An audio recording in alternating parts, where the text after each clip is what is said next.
TV as well. It looks nice to me. Perfect. That Okay, sounds so great. first of all, can you give me an introduction and tell folks a little bit about yourself? Sure. So my name's Melinda Harrison. I am an author, a professional coach, executive coach, transition coach, and an Olympian. And I wrote the book Personal Next to help people understand the path to high performance, what happens when that high performance ends, and Okay. then how do you develop a personal next. Okay, very good. So let's start talking about this coronavirus or COVID-19. Well, that had a really big effect on athletes that were hoping to compete this spring. Absolutely. And one of the things I'm very clear about when I do an interview such as this is that it affects all athletes. It doesn't just affect the pros or the Olympians or the March Madness. It affects the high school athlete just as much. And so what happens when something is pulled away from you without your control? So it's not an injury that happened to you. It's not, you deciding that it's the end of your athletic career. It is something that is completely out of your control. Hmm. The individual is going to feel like the rug has been pulled out underneath them and have an immense amount of anxiety. What does this mean for me? And and that's all individuals right now, but specifically to the athlete, they're dealing with an immense amount of loss. Their loss of the structure that they have had for as long as they participated in organized sport, loss of daily recognition, loss of the physical endorphins that happen when they get to work out, loss of the teammates around them and how they, motivate each other. And then loss of some things that, such as comparison. When you make a sports team, you're compared to all the other people that are trying to make the sports team. Or if you become the quarterback, or you become the wide receiver, or or the center in hockey, or the forward in basketball, other people will not get that job. And so you're constantly being compared to other people. So it is really a loss of this comparison. And it's very challenging for these athletes. Now, especially for those who are seniors in either high school or college, they were looking to finish the year strong on top, and now they won't have that opportunity, correct?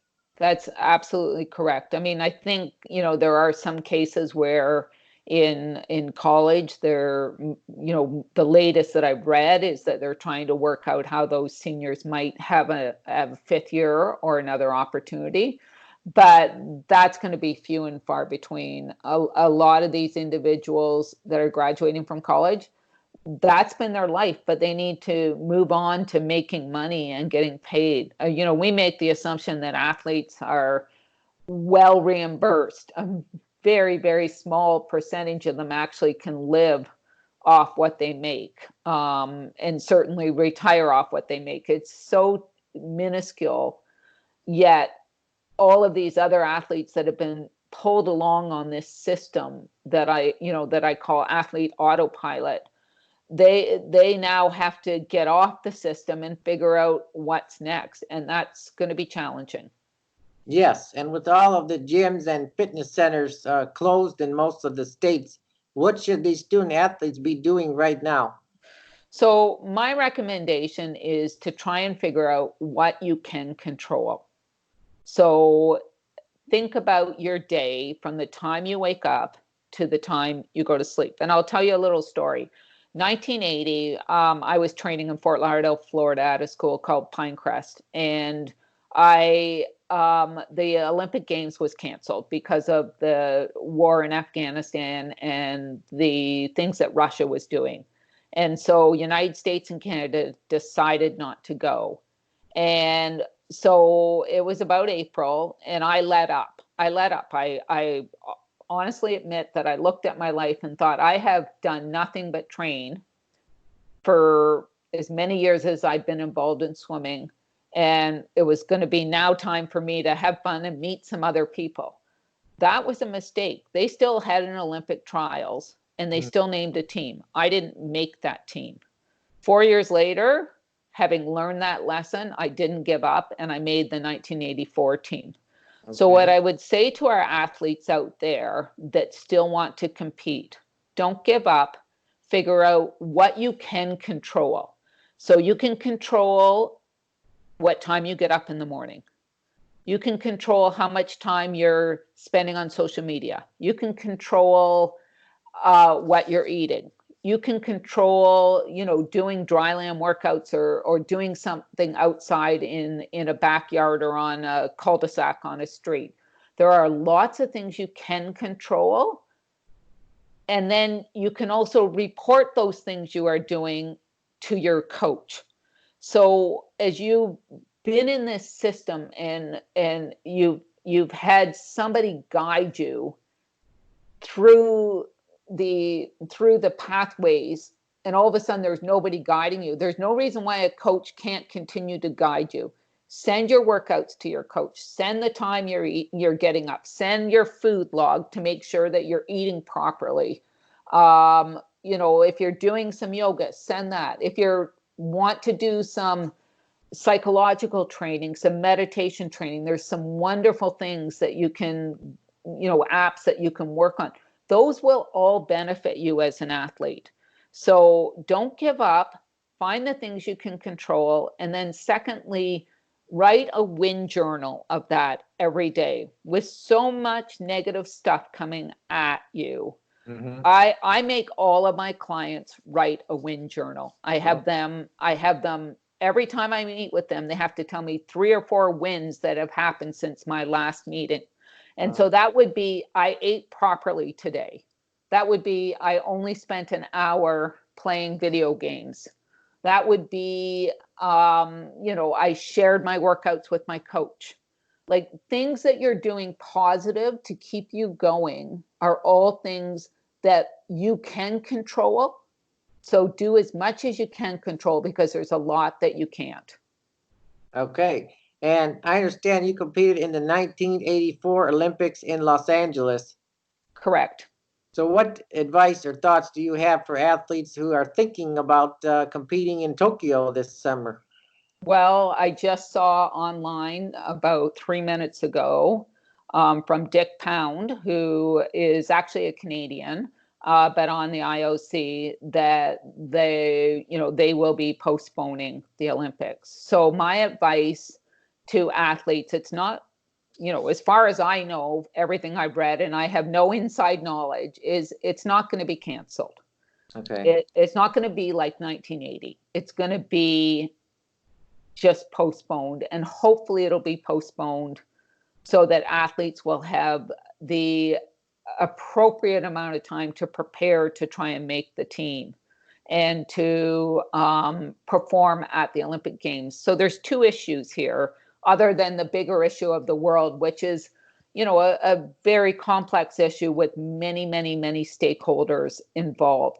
For me, I'm always concerned about the athlete. That's the lane I play in. The athlete is, the client I have and the one that I want to champion. So the first issue is health and safety. And the second issue is fairness. And both of those things are pillars of an Olympic game, that we let our athletes compete safely and that it's fair competition. So if people aren't able to train right now, we want to recognize that, so that if other countries are finding places for their athletes to train, then it wouldn't be an equal playing field. So, that's important to recognize. And then the second one is the safety of the athletes, the fans, the officials, the coaches, everyone who is involved. That's absolutely critical. And at this time, I just don't see how that can happen. Now, are you hearing that the Olympics will be postponed later this year or possibly next year? Well, where's my phone? It just came through on Twitter for me. So it's if it just maybe I erased it. Hang on a second. It was something of the mind. I don't know. I have to find Twitter on my phone. That's what happens when you get to be my age. You have to find these little, there it is right there. And it's saying, go to the top here. Breaking news, Dick Pound believes Tokyo 2020 will be postponed. Okay. And that's really all that they're saying, is that it will be pushed back. They don't say when. And that's all that came through on Twitter. Okay, so if that was to happen, USA Today, I just reading now, says 2021 sometime. So if that happened, now the Olympics are every 4 years, so would that push the future ones a year later too, or would they still have it every? No. They'd go back to the regular cycle because the winter games are, the alternate every 4 years. Again, I'm not involved in the, IOC or any of the sports organizations. So I only know what I know through Twitter or through, the contacts I might have. But, this is a good decision. I believe that allowing athletes to have a full cycle training, an athlete after the conclusion of, say, the 2016 games, there are many athletes that determine whether they want to compete or don't want to compete. And, those that want to compete then start another cycle. And it's a 4-year cycle. And, it's not all of a sudden, I think I'll go to the Olympics. This is a 4-year, all in, all absorbed, committed, spending thousands and thousands, if not hundreds of thousands of dollars to increase your chances and put yourself ready for the Olympic trials. So, athletes need time to prepare. And whatever the recommendation that the IOC gives to Tokyo, I'm sure they're taking into consideration the fact that athletes need to prepare. Okay. And could you tell me a little bit about your book that's coming out next month? Delightfully. So it's being released on April 21st. It really looks at the path to a personal best and what goes into that. It then looks at what I call the messy middle. So that period after the athlete or the high performer, because it's applicable to any high performer, that messy middle after they go through, finish the one pinnacle and are starting to search for another. And then it then goes into the last 3 chapters about how do you create a personal next. It was written out of a very difficult time in my life. In 2012, my dad died. In 2012, in September, he died in June. My youngest daughter went off to college in July, so we were empty nesters. And then in January of 2013, a neighbor of mine who is a fellow Olympian died by suicide. And so I was trying to figure out what is my meaning in my life at that point. And about 8 months later, the thought came to me that if I could interview 100 people that had positively transitioned, that had done, gone through that messy middle, what would I learn? And so the book is really about the stories of these individuals and the pathways that they were able to contribute to show us different ways of getting through that messy middle transition period.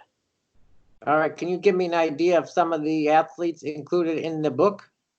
So for sure, again, sorry, I'm just going to look to the back because I want to make sure I give you the right, some names. Are you looking at the American athletes? I interviewed pretty much you know, pretty much 50-50 American Canadian.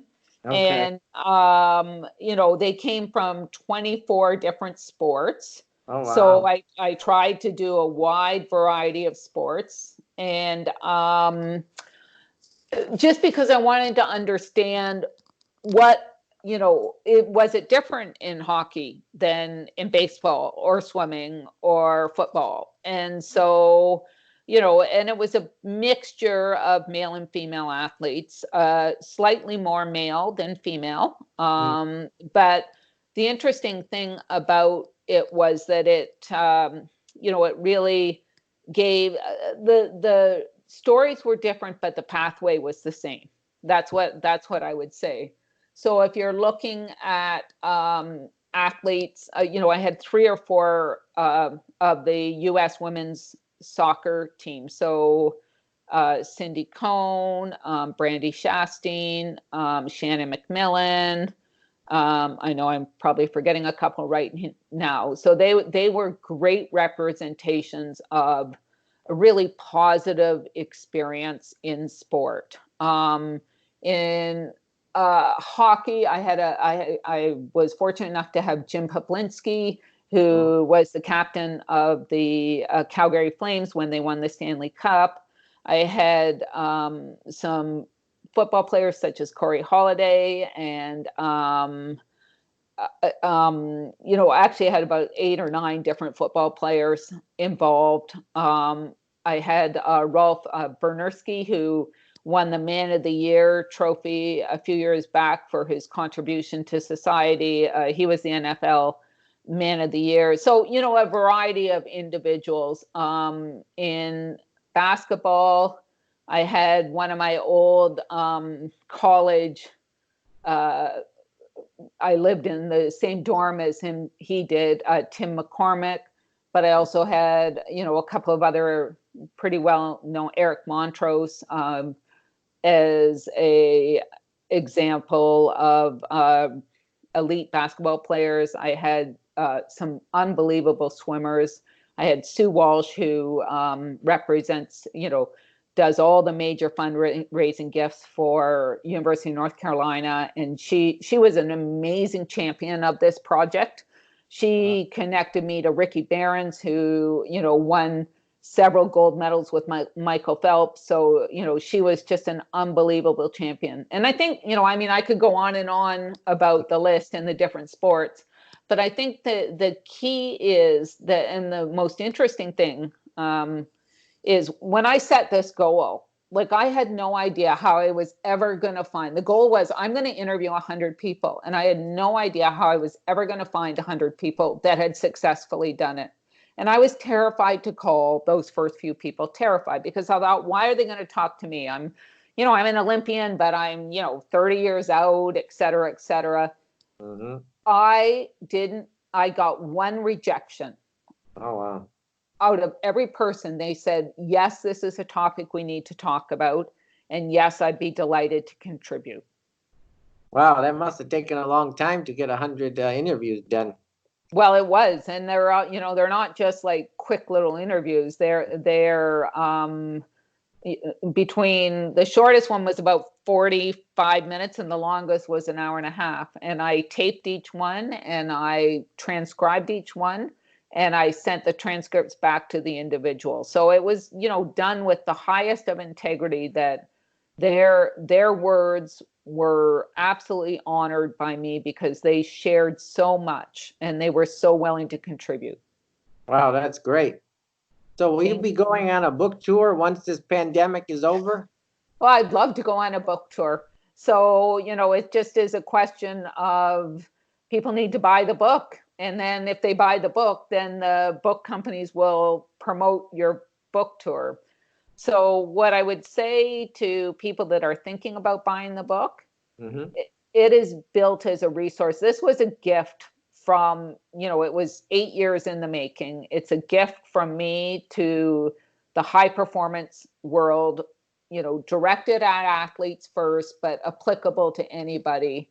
And it's there to, as parents, to help you understand what the high performance world is. It's there for athletes that are struggling after their post-sport career, and it's there for coaches. I had a couple of coaches review it, and the coaches said, wow, I never considered what this was until I read your book. You've given me so many tools that I can help my athletes as they leave the sport. So, it's a resource out there as a gift from me to the world.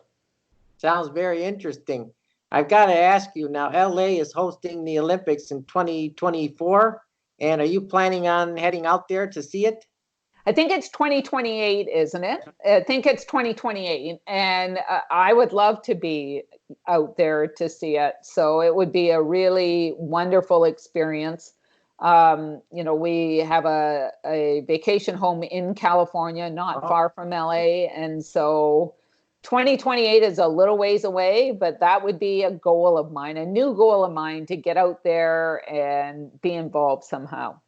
And what are some of the things you'll be looking for? Because some of the stadiums are already up, like the new Bank of California Stadium, that's already built. Yeah. Well, lots of the venues that they used in 1984, I'm hoping they repurpose them for the use. Maybe the swimming pool, they have to add another, I'm not sure, there's great facilities in LA. I think the idea is to be able to build on those facilities that they had in 1984. They certainly know what an Olympic Games is like. Peter Uberoff, who ran the Olympic Games in 1984, he really changed how we looked at the Olympics from, event to a mass media, mass marketing celebration of human performance. And it's, I think it's wonderful that it'll head back to LA. All right, very good. Any other final comments before we wrap up? No, if people have questions, I'm on Instagram. They can look at my website, melindaharrison.com. Happy to discuss this with anybody because, that's what I do right now. All right, very good. Thanks a lot. I know. I have one more thing. So those athletes, between my private coaching practice, I'm also launching in May a online transition program for those athletes that can't afford the cost of private coaching. Private coaching is expensive. And because I only have so many hours a day and I only take on 12 clients at a time. But this online program is going to be able to go through a private coaching platform and help the athletes. So that's kind of another way that I'm trying to give back to athletes and it's only for athletes, this program. So if they're interested in that, they can learn more on my website. Can you give us the website address? It's www. Melinda Harrison, MElindaHarrison.com. All right. Very good. Thanks so much. It was nice talking with you today. Nice talking with you too. And thank you for reaching out and giving me this opportunity to chat. Oh, you're welcome. Very much so.